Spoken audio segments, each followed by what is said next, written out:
There were plenty of snubs in the Oscars annual In Memoriam segment Sunday night, but a political blacklist is the only possible reason for the Academy's decision to shun the great Ermey. Stanley Donen? He died just hours prior to the telecast. Oscar nominee Sandra Locke? She has been out of the public eye for decades. John Mahoney? TV star.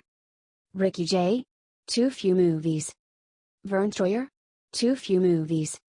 Ermey? Lee freaking Ermey?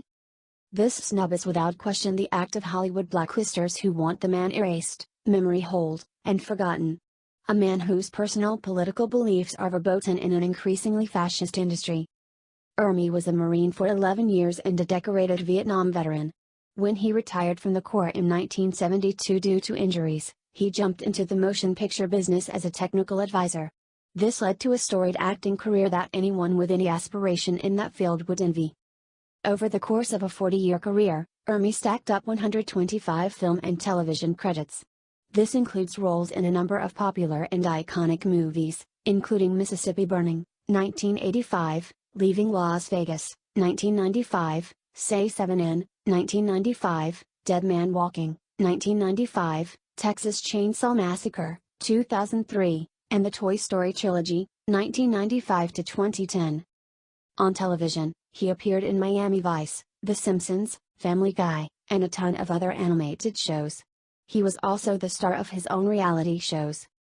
Above all that, though, Ermey created one of the most iconic performances in the history of cinema as Sergeant Hartman in director Stanley Kubrick's 1987 masterpiece Full Metal Jacket. In fact, you could argue Ermey's performance is the most iconic of that particular decade. And yet, watch right here on Sunday night as Hollywood blacklists Ermey for holding unacceptable political beliefs. I don't want to be in the business of naming all those who were honored Sunday night even though they are objectively less deserving than Ermey. Hey, God bless them, they all deserve it, as did those mentioned above, like Sandra Locke and Vern Troyer. In a 3+ hour show, this is where these bastards choose to cut? Ermey is different, though, an iconic presence and voice who was a welcome part of our lives for decades. The Academy's snub is inexplicable, unless you look at the fact that Ermey was a proud and open Republican and defender of the Second Amendment. Here is TCM's annual In Memoriam tribute, which has never engaged in blacklisting. Naturally, Ermey receives his due. P.S. Forget about the politics for a moment and just compare the Oscar tribute to the TCM tribute. Look at the quality of the work, which one is the most moving and compelling?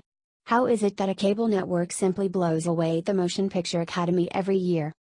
The Academy has access to the finest editors in the world, and their In Memoriam segment is bland, lifeless, hollow-eyed, and dull. Meanwhile, year after year after year, TCM wrenches our hearts.